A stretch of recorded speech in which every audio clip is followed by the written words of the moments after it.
And now for the Torah teaser. The readings this week were Leviticus 6, 17 and 18, Malachi 3, 22 and 23, 1 Corinthians 15, 3 and 4. But first, Shabbat Shalom, everyone. I hope you are all well and keeping social distancing in mind as you go throughout your day. It is the right thing to do. Today's Torah teaser, I think, is important and timely considering that this is the Shabbat before the beginning of Pesach. As you read the Torah verse today, while considering this approach of our Pesach observance, what is the meaning of sin offering to you? Yeshua's precious blood spilled for you, that death may pass you over.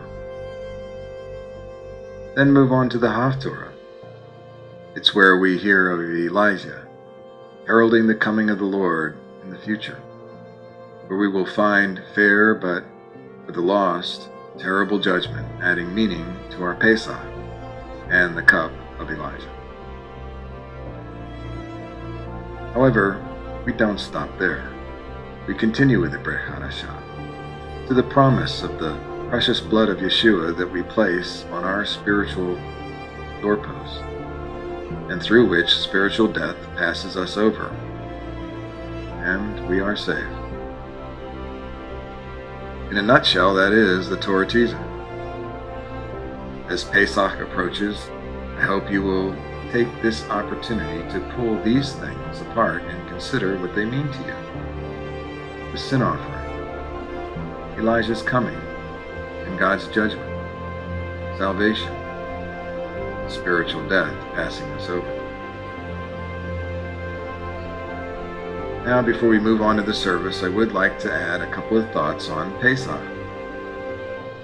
Many of you may be thinking that because of this social distancing we are practicing, Pesach this year will be less than you hoped for. Or even maybe you think it's not observable through your desire to not get it wrong.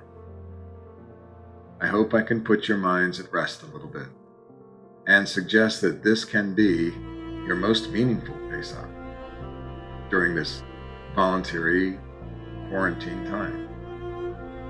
We all love a process, and there are many aspects to our now traditional Pesach observance that have meaning as we recount God's great work in freeing a people to worship Him, and a critical point in the journey that would lead to salvation, available to all. I can assure you that the first Pesach did not have all these things and traditions that we now today use to enhance the season.